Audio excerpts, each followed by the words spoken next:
할렐루야. 오늘 이 시간에 같이 은혜 받을 말씀입니다. 우리 계속해서 사도행전입니다. 사도행전 16장 24절 말씀부터 26절 말씀입니다. 사도행전 16장 24절 말씀부터 26절 말씀 우리 한 절씩 읽으면서 같이 또 은혜를 나누고 받겠습니다. 시작.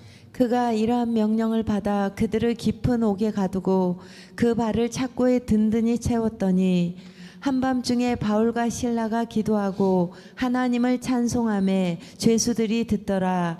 이에 갑자기 큰 지진이 나서 옥터가 움직이고 문이 곧 다 열리며 모든 사람의 매인 것이 다 벗어진지라. 아멘. 사랑의 아버지 감사합니다. 간밤도 주님 은혜 가운데 저희들을 주 안에서 푹 쉬게 하시고 또 하나를 허락하시사 이 시간에도 하나님 새벽에 주님을 찬양하며 이 시간도 하나님 말씀의 떡 만나를 받기를 원합니다.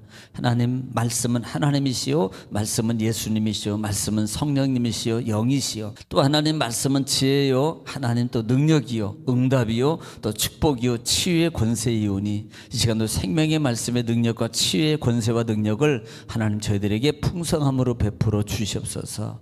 이 시간도 함께 하심을 주님 감사하며 예수님의 이름으로 기도 올려옵나이다. 아멘.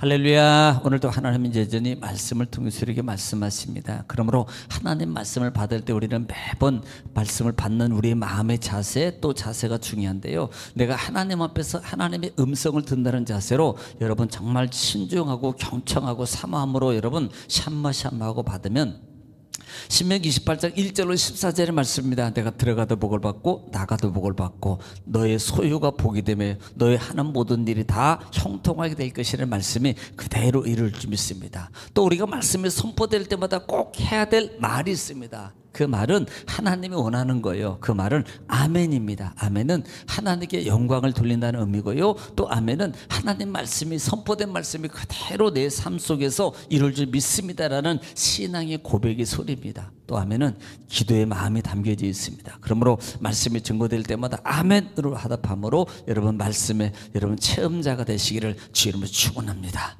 자, 우리는 지금 계속해서 사도행전 말씀을 통해서 특별히 16장 말씀을 통해 은혜를 나누고 있습니다. 지금 우리는 반복이 또한 능력입니다. 자, 우리는 지난 시간에 지금 2차 전도 여행이 시작됐고 지금 네 사람이 복음을 가지고 어디로? 누디아 드로아 지방을 되면서 지금 이 누디아 지역에 이어서 다시 어디로? 빌립보 지역에 지금 왔습니다. 자, 빌립보 지역에 왔을 때 기도처가 어디가 있는가라고 하는 것이에요. 기도처가 어디 있는가 찾을 때 어디로 가요? 문 밖에 강가로 가더라. 어떻게 보면 이날의 안식일 수도 있어요. 그러니까 예배 드리려고 하는 그 상황이 있을 때 그때 당시에는 이 빌립보 지역에 회당이 없었기 때문에 유대인들은 어디에? 강가나 들판 쪽에 모여서 그들이 예배를 드리고 또 뭐 공부도 하고 등등 이런 거 있었던 거예요. 그래서 이 바울 사도 일행은 특별히 강가로 가니까 그곳에 많은 여인들이 있었고 여인 중에 누디아라는 여인이 말씀을 증거할 때 청종하고 사모하는 모습을 통해서 성령께서 그 마음을 감동시킴으로 말미암아 바울 일행을 자기 집에 초청해서 환대하고 접대하는 그런 또 하나님의 은혜를 입는 그런 하나님의 역사의 말씀을 체험했습니다. 자, 지금 그 사건 이후에 복음을 증거하는데 복음을 증거하는 이 빌립보 지역에 특별히 문제가 있었습니다. 뭐냐면 귀신 들린 여인이 이것을 뭐라고 표현해요? 점치는 여인, 우리가 말하면 무당입니다. 이 무당이요 바울을 쫓아다니면서 저 사람은 하나님의 종입니다 막 이렇게 외치고요, 복음을 말하는 사람입니다 이렇게 하고 다니는 거예요. 그런데 문제가 뭐냐면 한 번, 두 번 정도로 끝나면 되는데 한 번, 두 번 정도 하면요 얼마나 좋아요. 또 뭐 예를 들어서 안 믿는 사람들한테 바울이 복음 전도, 물론 무당이 그러면 안 되겠지만 복음을 증거하는데 이렇게 하나님의 종이라는 것을 말해요. 근데 문제가 뭐냐면 매번 복음을 전하는 곳에 와서 소리 지르니까 문제란 말이에요. 그래서 이 모습을 바울이 상당히 마음 아파했다 그래서 두 가지라 그랬습니다. 두 가지. 첫째는 뭐예요? 복음을 증거하는데 방해되는 것 때문에 심히 신경 쓰여요. 또 하나는 귀신에게 붙잡혀가지고 어떻게 보면 영적으로 보니까 불쌍한 사람 아니에요. 네, 불쌍한 사람, 귀신에게 붙잡혔지. 그것도 많은 사람들의 권력 있는 사람들한테 종노릇하고 착취당하고 있는 삶을 사는 그 모습을 알고 있지. 그러니까 바울은 얼마나 불쌍해 보이냐 이 말입니다. 여러분, 귀신에게 붙잡히면요, 물질이 있어도 그 인생은 불쌍한 인생. 왜? 붙잡혀 사는 인생이기 때문에 그런 거예요. 그래서 자유함을 얻어야 되는 겁니다. 그러니까 바울이 이 귀신 들린 여인에게 예수 이름 명하노니 넌 나와. 그러니까요, 귀신이 떠나가 버렸어요. 그러니까 점치는 능력이 없어진 겁니다. 자, 그래서 결국은요, 그것 때문에 그 귀신이 그 귀신 들린 여인으로 말미암아 어떤 물질적 이익을 얻는 이 무리들이 고소를 하는 거예요. 관청에 바울을 끌었다가 지금 고소를 합니다. 그런데 고소하는 내용을 솔직히 말해야지, 솔직히. 그런데 솔직히 말하지 않잖아요. 솔직히 뭐예요? 아니, 우리가 이 여인을 통해서 수익을 창출해서 이익을 보는데, 아니, 저 바울이라는 작자가 이 여인에게 일했던 우리 점치는 귀신들이 귀신을 쫓아버리니까 이 여인이 귀신을 쫓아내지 못해 점을 못 치니까 우리에게 수익이 없어졌습니다. 그러니까 이 사람을 좀 혼내, 이렇게 말해야 되는데요, 이거 말하잖아요. 첫째로 말하는 게 뭡니까? 이 사람은 유대인입니다. 왜? 적대가 이방인이라는 거예요. 또 두 번째는 혼란하게 만듭니다. 네, 여러 가지를 의식을 통해서 혼란하게 만듭니다. 요동하게 시킵니다. 그러니까요, 관원이 솔직히 모르겠습니까? 이 관원이. 그러니까 바울의 옷을 찢고 그 다음에 채찍을 갖다가 매를 쳐서 그 다음에 어떻게 돼? 옥에 가둬라. 그러니까요, 옥에 지금 그렇게 실컷 약 39대를 맞고 가죠. 39대를 맞고 죽을 지경에 이르러서 감옥에 투옥 되는 장면입니다. 자, 지난 시간까지 거기까지 말씀을 드렸어요. 자, 오늘은 24절 말씀부터 또 한 절씩 읽으면서 같이 또 은혜를 나누길 원합니다. 자, 24절입니다. 그가 일한 명을 받아 그들을 깊은 옥에 가두고 그 발을 착고에 든든히 채웠더니 그래요. 자, 지금 뭐 예를 들어서 수하에 있는 부하들에게 야, 이 사람들 가둬라 그러니까 어디다 가두냐면 그들을 깊은 옥에 가두고 그랬어요. 여러분, 이 로마에는요, 감옥이 세 가지 종류가 있습니다. 세 가지. 첫째는 일반적인 감옥이 있어요. 이것은 외부에, 그러니까 공기도 통하고 햇빛도 통하고 바람도 통하고 이런 곳에 있는 이 감옥입니다. 두 번째 감옥이 있는데 내 감옥이 있어요. 내옥이라는 것이에요. 그러니까 건물 안에 있는 감옥입니다. 건물 안에 있는 감옥, 흔히 있는 감옥이죠. 그 다음에 세 번째 감옥이 뭐냐면 지하의 땅굴 속에 넣는 감옥. 이 땅굴 속에. 그러니까 지금 여기는 어떤가, 바울이 갇히는 감옥은 어떤 감옥이냐면 바로 이 땅굴 속에 있는 감옥입니다. 이 땅굴 속의 감옥은 누가 들어가냐면 사형수들, 중재인들, 이런 자들은 너희는 빛도 볼 자격이 없어. 그러니까 그것까지도 차단시켜서 고통을 주게 하는 그런 장소를 지금 집어넣는 거예요. 그런데 이 바울은 지금 이곳에, 일행은 바울과 실라는 지금 이곳에 들어가서 이 감옥에 가두게 되더라. 그다음 또 하나, 그들이 발에 착고를 차더라 그래요. 착고나 착고라 그럽니다. 이 착고에 든든히, 이 착고라는 것이 뭐냐면 일종의 고문도구예요. 고문도구. 그러니까 어떤 거냐면 발을 이렇게 모아 놓고 이 두 개를 채워가지고요, 우리가 보면은 뭐 노예들은 걸어 다닐 수 있도록 하잖아요. 이렇게 길게 해서. 그런데 여기는 짧게 해가지고 발을 딱 붙여 놓습니다. 그러면요, 이게 발을 벌리지도 못하고 상당히 불편한 자세로 묶여 있어야 되는 거예요. 그러니까 이것은 고통을 주는, 하나의 일종의 고통을 주는 도구입니다. 이런 모양으로 바울이 묶여가지고 어디에? 지금 깊은 감옥에 가둬졌더라 라는 말이에요. 자, 25절입니다. 한밤중에 바울과 실라가 기도하고 하나님을 찬송하며 죄수들이 듣더라. 자, 여기에 중요한 게 있습니다. 우리가 너무나도 많이 들었던 말씀이에요. 한밤중에 바울과 실라가 기도하고 찬송하며 죄수들이 듣더라. 자, 여기서 우리가 볼 수 있는 게 뭐예요? 지금 바울의 상태를 좀 생각해야 됩니다. 자, 지금 저녁 때까지 끌려와가지고 신문당하고 실컷 두들겨 맞고 몇 시간도 지금 안 된 상황이에요. 여러분, 이게요, 보통 뭐 대충 뭐 한 대, 두 대 요런 정도가 아니거든요. 죄인 때릴 때 보면 괘씸해요. 그럼 막 힘을 다해서, 아니, 우리 군대 갔다 오신 분들은 그 꽃갱이 자루 같은 거 한 대, 두 대 맞으면요, 이렇게 표현해요. 개구리가 쭉 뻗어가지고 달달달달달 떨 정도로 이런 모습이다. 예, 이런 모습이에요. 그러니까 얼마나 통증, 심지어는요, 허리도 다치고 뼈도 부러지고 그래요. 막 몇 번 때리면요, 이게 피가, 살이 터진다니까. 살이 터져가지고 피범벅이 되는 거예요. 그러니까 그렇게 약 40대 정도를 맞고 지금 감옥에, 그러니까 이것은 거의 죽을 지경입니다. 그러니 얼마나 고통, 이게요, 막 그렇게 맞고 가면 통증, 이건 말 못합니다. 지금 그런 상황이 있어요. 힘도 없고 아픔도 있고 고통 가운데 있는데 보세요. 여러분, 기도하고 찬송, 그래 기도까지는 속으로 한다고 쳐. 그런데 찬송할 수 있냐면 누가 듣도록? 죄수들이 듣도록. 이게 보통이 되냐고요.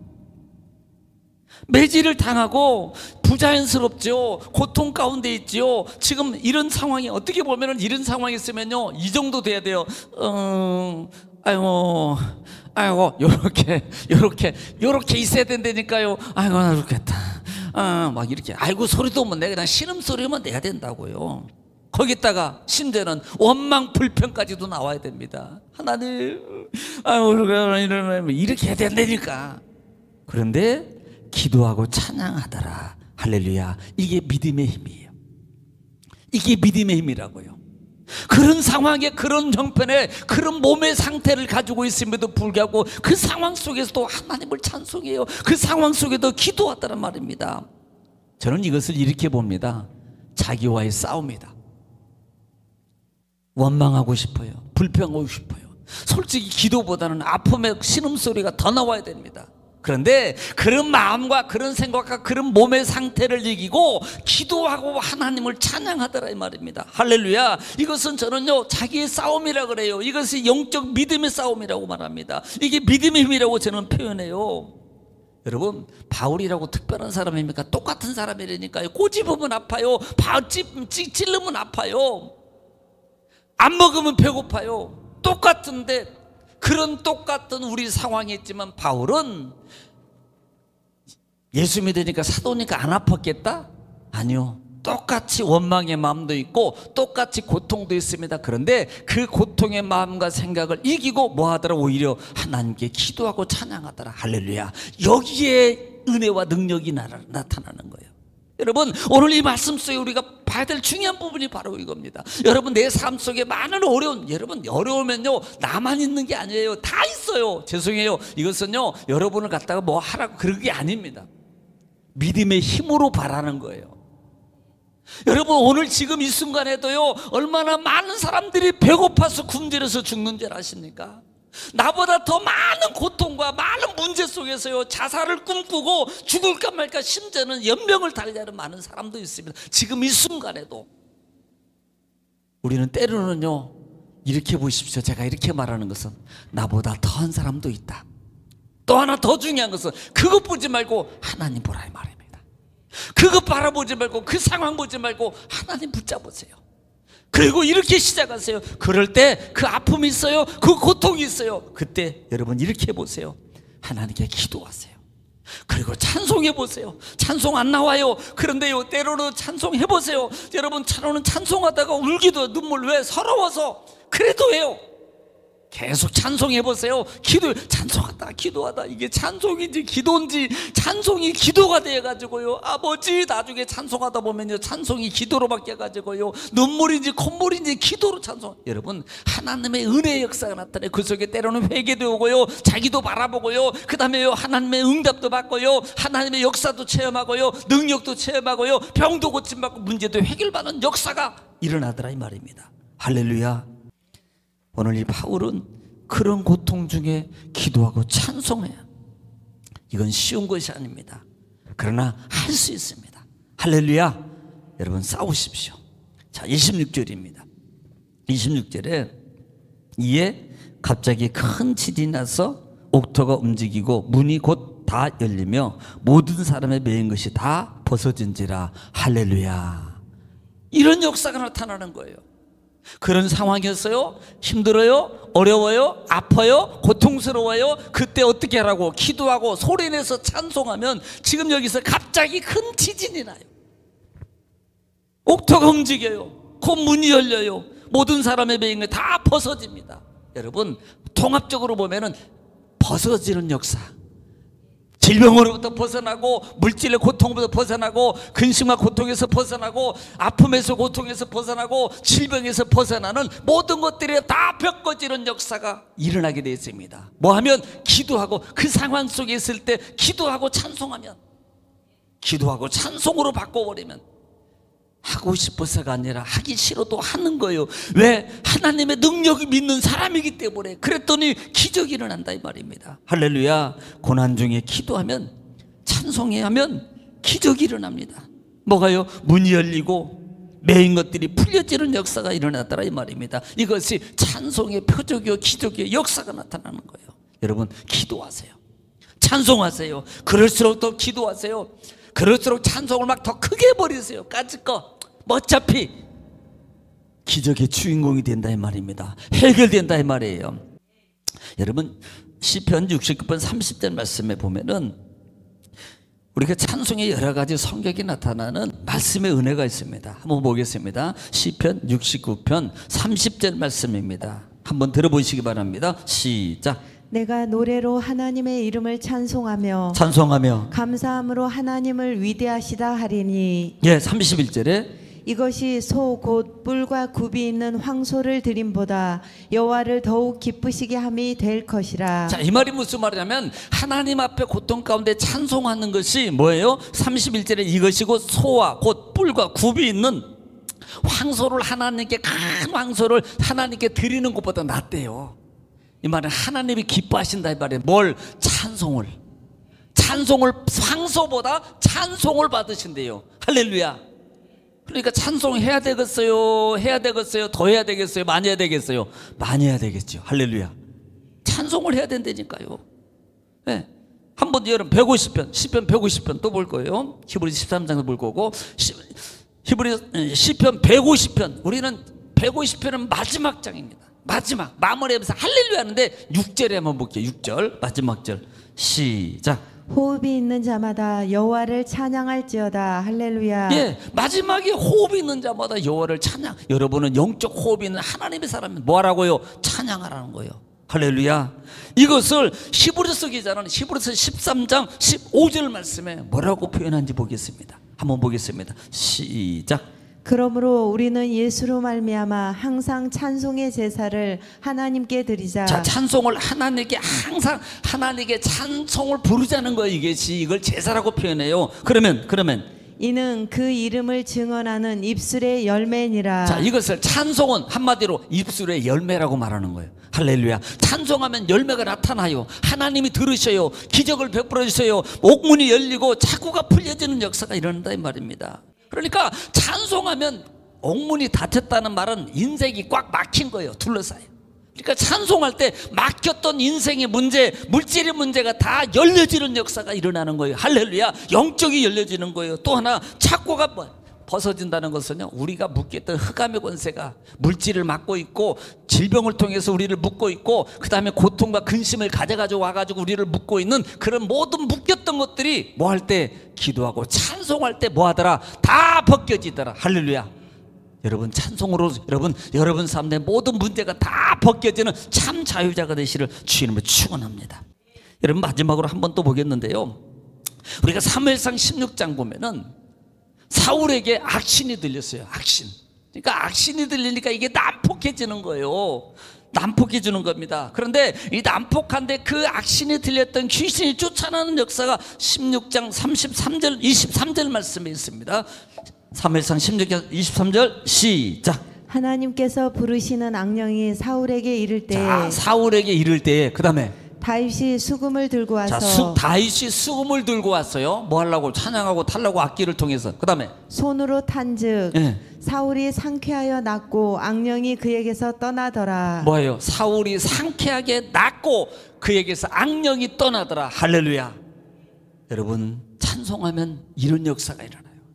사단은요 우리에게 입을 벌리지 못하게 만든다니까요. 찬송의 입술을 벌리면 나를 묶고 있는 사단의 와기의 권세가 모든 것들이 병마가 다 떠나간다니까요.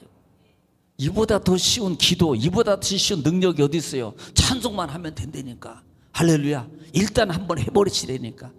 2주일은 아니에요.